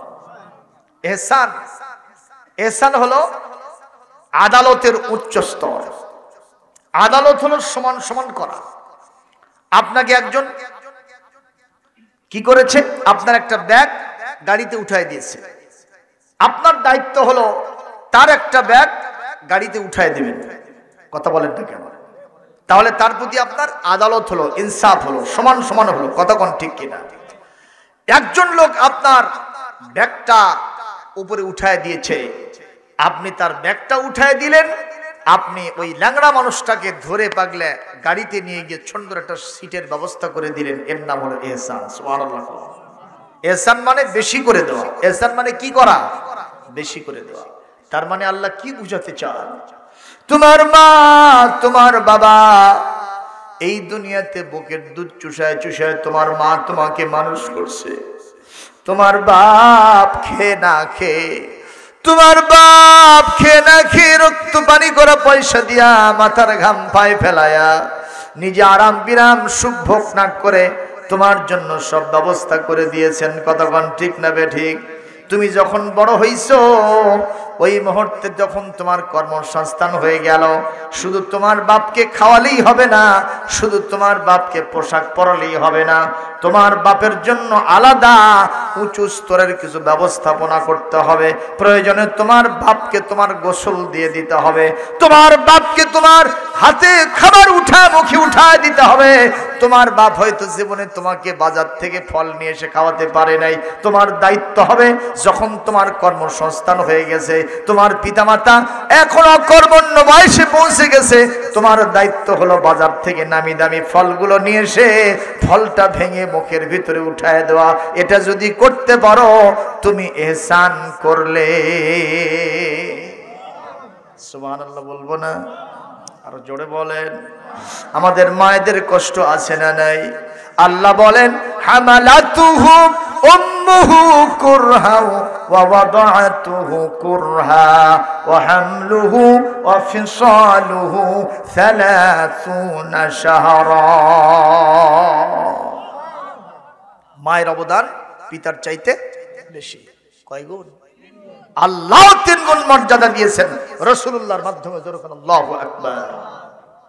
একজন কবি বলছে, মা কেন এত দামি জানে না সকলে, জানতো যদি পড়তো দেখে কোরআন হাদিস খুলে। মা কেন এত দামি জানে না সকলে, জানতো যদি পড়তো দেখে কোরআন হাদিস খুলে। 10 মাস 10 দিন গর্ভে ধারণ করেছিলেন মা, সহ্য করেছিলেন মায়ে যতই যন্ত্রণা। কিভাবে সেই মা কি সন্তান, কিভাবে সেই মা কি সন্তান মন্দ কথা বলে, মা কেন এত দামি জানে না সকলে, জানতো যদি পড়তো দেখে কোরআন হাদিস খুলে। আল্লাহর ওলি বায়েজিদের শুনুন ঘটনা, মায়ের সেবা করে যিনি করলো নমুনা। ঠিক কিনা বলেন? মায়ের দোয়া কখনো, বাপের দোয়া কখনো যায় না গো বিফলে, মা কেন এত দামি জানে না সকলে, জানতো যদি পড়তো দেখে কোরআন হাদিস খুলে। কথা বলেন ঠিক না বেঠিক? কোরআনে কারীম সূরাতুল বনী ইসরাঈল আয়াত নম্বর 23 আল্লাহ পাক বলেন, ক্বাদা রাব্বুকা আল্লা তা'বুদু ইল্লা ইয়্যাহু ওয়া বিল ওয়ালিদাইনি ইহসানা। জোরে করে আল্লাহু আকবার। আল্লাহ বলেন আমার ইবাদতের পরে পিতামাতার সেবা করতে হবে, তাদের প্রতি ইহসানের হাত বাড়ায় দিতে হবে, তাহলেই তোমাদের জন্য নাজাত মিলবে। বাপ মার জন্য একটা দোয়া করা দরকার আছে না নাই? বলেন তো সেই দোয়াটা কে শিখায় দিয়েছে? সবাই পড়বেন আমার সাথে, রব্বির হামহুমা কামা রাব্বায়ানি সগীরা। আবার বলেন, রব্বির হামহুমা কামা রাব্বায়ানি সগীরা। বলেন আমিন। হে আল্লাহ, এই পিতামাতা ছোটবেলায় আমাকে যেভাবে রহমতের কোলে লালন পালন করেছে, আপনি এখন তারা যখন মারা গেছেন, তারা যখন বার্ধক্যে পৌঁছে গেছেন, আপনি তাদেরকে আপনার রহমতের কোলে লালন পালন করুন। একটু জোরে বলেন না আল্লাহুম্মা আমিন। বাপ মার অবদান পৃথিবীতে আসার কারণে, আসার জন্য আমাদের জন্য পিতামাতার অবদান বেশি না কম? পৃথিবীতে এসেছি আমরা তো ওই পিতামাতার মাধ্যমেই, নাকি মাটি পেটে বাড়াছি ভাই? আকাশ থেকে পড়ছি। পিতামাতা নিদারুণ কষ্ট করেছে। মা সন্তান পেটে ধারণ করে এই 10টা মাস মা রুচিহীনতায় ভুগেছেন। কথা কম, কোনো খানা পিনায় রুচি হয় নাই, সামান্য একটু খেয়ে থাল সরে দিয়েছে, অথবা এক পেট ক্ষুধা নিয়ে খেতে বসেছেন, হঠাৎ করে সন্তান হাঁটু দিয়ে মাথা দিয়ে পেটের ভিতরে গুঁতা মারছে, কলিজা সেরা যন্ত্রণা শুরু হয়ে গেছে। মা খাবারের থালা সরে দিয়ে উঠলেন, বসলেন, চোখের পানি ফেললেন। কথা কর ঠিক কিনা? গভীর রাত্রে শীতের প্রকোপ, লেপ্ত সুখের ভিতরে সবাই ঘুমায় আছে গরম কাপড়ের ভিতরে। মা গভীর ঘুমে আচ্ছন্ন ছিলেন। হঠাৎ করে এই রাত্রিতে সন্তান পেটের ভিতরে হাঁটু দিয়ে মাথা দিয়ে ওই রকম করে গুঁতো মারছে। সবাই যখন ঘুমান্ত, মা তখন জীবন্ত।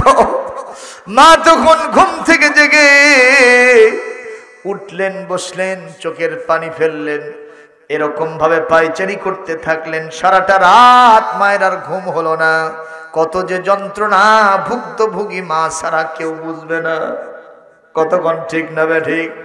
মেডিকেল সায়েন্স বলছে একটা মানুষের ব্যথাগুলোকে যদি 100 ভাগ করা হয়, কত ভাগ? 100 ভাগ করা হয়, এর ভিতরে অতিরিক্ত 50 থেকে 55% ব্যথা সহ্য করতে পারে। একটা মানুষ জীবদ্দশায় এতটুকু সহ্য করতে পারে। কিন্তু এই পৃথিবীতে একজন মা সন্তানকে দিয়া ওই কলিজার ভিতরে সন্তান যখন পা দিয়ে লাথি মারে, মেডিকেল সায়েন্স বলছে অন্তত 70 ডিগ্রি ব্যথা মা সহ্য করে থাকে। একটু জোরে কর আল্লাহু আকবার। শুধু তাই নয়, যেই দিন মা সন্তান জন্ম দেওয়ার জন্য সূতিকাগারে যাচ্ছেন, ওটিতে অপারেশন থিয়েটারে যাচ্ছেন, তখন সবার কাছ থেকে বিদায় নেয়। মায়ের চিন্তা না জানি এই সন্তান জন্ম দিতে গিয়ে আমার জীবনটাই চলে যায়, কতক্ষণ ঠিক না বেটি? সবার থেকে বিদায় নেয়, সর্বশেষে প্রাণের স্বামীকে কাছে ডেকে নিয়ে কানতে কানে গানে বলে, প্রাণের স্বামীরে কতদিন হলো ঘর কন্যা করেছে তোমার সাথে, যদি কোনো বেয়াদবি গোস্তাকি করে থাকি আমাকে মাফ করে দিও, আমি চলে যাচ্ছি সন্তান জন্ম দিতে গিয়া, না জানি আমার জীবনটাও শেষ হয়ে যায়, তুমি আমাকে মাফ করে দিও, সংসার থাকলো চাবি থাকলো সব রেখে গেলাম। এইরকম জীবনের ঝুঁকি নিয়া মা যখন অপারেশন থিয়েটারে চলে যায়, পূর্ণ একটা মরণের প্রস্তুতি নিয়ে যায়, কতক্ষণ ঠিক কিনা? নবীজি বলেছেন সন্তান পেটে নিয়ে মা যে 10টা মাস খেতে পারলো না, রোজা রাখলে যা সওয়াব হয় আল্লাহ সেই সওয়াব দিয়ে দেয়। রাতের বেলায় সন্তান পেটের ভিতরে নড়াচড়া করার কারণে মা যে নির্ঘুম রজনী যাপন করলেন, এক একটা রাত্রে দাঁড়ায়া আল্লাহর জন্য তাহাজ্জুদের নামাজ পড়লে যা সওয়াব হয় আল্লাহ পাক এই 10টা মাস মায়ের নামায়ে আমলে সেই সওয়াব লিখে দেয়। জোরে কন্না আল্লাহু আকবার। আমি একজন গরিব মানুষের জীবন দেখেছি, কষ্ট হচ্ছে। এই মহিলা মানুষের বাড়িতে গৃহ পরিচারিকার কাজ করে, এরকম মেয়েরা কাজ করে কি করে না? আমি দেখলাম মহিলা মানুষ, স্বামী দুনিয়া থেকে বিদায় হয়ে চলে গেছে, একপাল তার সন্তান মানুষের বাড়িতে সকাল থেকে সন্ধ্যা পর্যন্ত কাজ করে, যতটুকুন ভাত দেয় আর টাকা দেয় সেইটা দিয়া সন্তান মানুষ মান করে। আমি নিজেতে দেখলাম দুপুর সময় বাড়িওয়ালা এক থাল তাকে ভাত দিয়েছে, বাড়িওয়ালা বলতেছে এখানে খেয়ে যাও। মা তখন চোখের পানি ছেড়ে দিয়ে বলে, আমি যদি ভাত এখানে খেয়ে যাই, আমার 4টা সন্তান বাড়িতে শকুনের মতো চাতক পাখির মতো চেয়ে আছে, ওরা কি খাওয়া দাওয়া করবে? বাড়িওয়ালা অনেক বকুনি ঝকুনি করলো, কিন্তু মা তাদের বকুনি যখনই সহ্য করে এই এক থালা ভাত নিয়া নিজে অভুক্ত থাকলেন, না খেয়ে থাকলেন। বাড়িতে গিয়ে দেখেন সন্তানগুলি ঘাটা বাড়ি পাক পাড়তেছে, মা কখন খাবার আনবে। যখন এই খাবারের থালা ওখানে রেখে দিয়েছে, 4টা সন্তান চতুর্দিকে শকুনের মতো বসে আনন্দ উল্লাস করে খানা পিনা শুরু করে দিয়েছে। দুঃখিনী মা দাঁড়ায় থেকে কাপড়ের আঁচল দিয়া 2টা চোখ মুছতে থাকে আর আল্লাহর কাছে শুকরিয়া করে, আল্লাহ সেই রাত্রিতে একটু পানি পান্তা খাইছি, দুপুর গড়িয়ে গেল, এ পর্যন্ত আমার পেটে এতটুকুন খাবার গেল না। আল্লাহ আমি না খেয়েছি তাতে আমার কোনো আপত্তি নাই, আমার এই এক থালা ভাত খেয়ে আমার কলিজার ধন সন্তানগুলো যে আনন্দিত হয়েছে, এটাই আমার পেট ভরে গেছে। মুসলমান বলেন তো, এ মা কি কখনো কষ্ট দেওয়া যাবে? মাকে কি গালি দেওয়া যাবে? বুড়ি বলে কখনো স্ত্রীর সাথে সখ্যতা গড়ে দিলে মাকে বুড়ি বলে গাল দিয়ে বাড়ি থেকে তাড়ায় দেয়, এরকম কুলঙ্গার সন্তান আছে না নাই? জোরে করে আছে না নাই মুসলমান? ইভেন এমন আছে বাপকে নিয়ে গিয়া মাকে নিয়ে গিয়া ওই যে রেখে আসছে, কোনটা বৃদ্ধাশ্রমে রেখে আসছে। এক বাপ কেঁদে ছাড় বলেছে, আমার ছেলের আজকে জন্মদিন উপলক্ষে আমার কাছে একটা কার্ড দিয়ে গেছে, আজকে জন্মদিনে যে সন্তানের পাশে থেকে আনন্দ করব, একটু দোয়া করব, সেই সুযোগ যে সন্তান দিল না, ওই সন্তানের কার্ড আমি নেব না। ও মুসলমান, এই নিষ্ঠুর আচরণ বাপ মার সাথে করা যাবে? আল্লাহ বলেন ওয়াসাইনাল ইনসানা ইহসানা, পিতামাতার প্রতি ইহসান করতে হবে, নির্দেশ কার? জোরে বলুন, কার নির্দেশ? ওগো মা তুমি এ ধরনের শ্রেষ্ঠ নিয়ামত, তোমারই পদ তলে রয়েছে জান্নাত। এ পৃথিবী থাকতো গো ফুল পাখিহীন, এ পৃথিবী থাকতো গো মায়া মোহহীন, যদি না পেত মায়ের মায়ারি হাত, যদি না পেত মায়ের মায়ারি হাত, ও গো মা তুমি এ ধরনীর শ্রেষ্ঠ নিয়ামত, তোমারই পদ তলে রয়েছে জান্নাত। বলি আল্লাহুম্মা আমিন। আরো জোরে বলেন আমিন। সুতরাং পিতামাতার খেদমত করার দরকার আছে না নাই? যদি পিতামাতার সাথে বেয়াদবি করে থাকেন, আজকেই বাড়িতে গিয়ে পা ধরে মাপ নেবেন। পাও ধরাই লাগবে না, হাতটা যখন পায়ের কাছে নিয়ে যাবেন, দুঃখিনী মা, জনম দুঃখী আব্বা এই শীতের মধ্যে কাঁপতে কাঁপতে চোখের পানি ফেলাবে, আর আল্লাহর হস্তে আপনাকে মাফ করে দিয়ে বুকে টেনে নিবে। বলেন আল্লাহুম্মা আমিন। ভাইরা কষ্ট পাইলেন? কষ্ট পাইলেন সোনারা? এক ছেলে বউয়ের কথা শুনে রাগ করছে। বউ বলছে, শোনো টুটুল, এই বাড়িতে হয় আমি থাকবো, না হয় বুড়ি থাকবে। বুড়ি বলতে কে বুঝছেন তো? শাশুড়ি। হয় তুমি আমাকে রাখো, না হয় তোমার বুড়িকে রাখো। কি খারাপ ভাষা চিন্তা করেন আপনি। ছেলে বলতেছে কি হয়েছে? বলছে তুমি যখন ব্যবসা প্রতিষ্ঠানে চাকরিতে গেছো, ওই সকাল থেকে আমার সাথে ফেদলা পারতেছে, এত চিল্লা পাল্লা আমার সহ্য হয় না। বলেন তো মা বাবা সন্তানের খারাপই চায়? হয়তো বলেছে যে এই কাজটা করো, এটা করো, এটা এরকম না করে এরকম করো, এইটুকুই আর বেটার বউকে সহ্য হয় না। কথা কন না কেন? তুমি যে বাড়িতে এসে যে একজন সুন্দর একটা ছেলেকে তোমার স্বামী হিসেবে বাছাই করে নিয়েছো, এই সন্তান পৃথিবীতে বড় করছে কে? কিভাবে পাইলে একটু পিছনের দিকে তাকাও, গোড়া হাতাও, ঠিক কিনা কও? তুমি যেরকম আচরণ করতেছো তোমার শাশুড়ির সাথে, তোমার শ্বশুরের সাথে, তোমার বেটারা এর থেকে দ্বিগুণ আচরণ করবে। একেবারে রেশিও খাতায় লিখে রাখবেন, এর কোনো অন্যথা হবে না। যাই হোক, দৌড়ে এসে বলতেছে, ওর ছেলেকে বলতেছে, বাবা ধরো তো। আব্বা কি ধরবো? ভাড়াটা একটু ধরো। ওনার মা একেবারে শাইখা ফানিয়া, অস্থিমজ্জা একাকার বুড়ি মানুষ, একটু কথা মুখ থেকে বের হয় এতটুকু, আর কিছু না। এই মেয়েটাকে গভীর রাতে এরকম পাতাল করা করে ওই ভাড়ার উপরে উঠেছে। ছোট্ট ছেলেটাকে ধরে নিয়ে চলে গেছে অনেক দূর, লোকালয়ের বাইরে গিয়ে ওখানে মাকে ফেলে দিয়ে আসতেছে। নাউজুবিল্লাহ। মা শুধু কাঁদতেছে। সেদিন এই ঘটনা একটা গাজীপুরে ঘটেছে, পত্রিকা আমি দেখলাম। এই শীতের মধ্যে সন্তান পিতাকে নিয়ে এসে ফেলে দিয়ে চলে গেছে। পুলিশেরা সেটা কয়েকদিন পর উদ্ধার করছে। কি কঠিন অবস্থা! আপনি কি মনে করেন এই সন্তানদের নাজাত হবে? ভাই একটা কথা বলবো আপনার। কি বাবা? বলি এই ভাড়াটা একটু ভালো করে রেখে দিয়েন তো। বলে বাবা কেন? যে আপনি যখন বুড়ো হবেন, আমার মা যখন বুড়ি হবে, তখন আমরা দুই ভাই মিলে আপনাদেরকে নদীতে ফেলে দিয়ে আসবো। আল্লাহু আকবার, জোরে কম। একেবারে কারেন্টের মতো লেগে গেছে, জোরে কম, ঠিক না বেঠিক? সুতরাং বাপ মাকে আপনার চোখের সামনে চোখ রাঙানি দেখাবেন, আপনার সন্তান পিটায় আপনাকে সাইজ করবে। সে সময় আসিতেছে, বিপুল সমারোহে। কথা কোন ঠিক কিনা? এই জন্য পিতা মাতাকে যত বেশি পারা যায় আমরা ছাড় দিয়ে চলবো ইনশাআল্লাহ। আল্লাহ পাক তৌফিক দান করুন।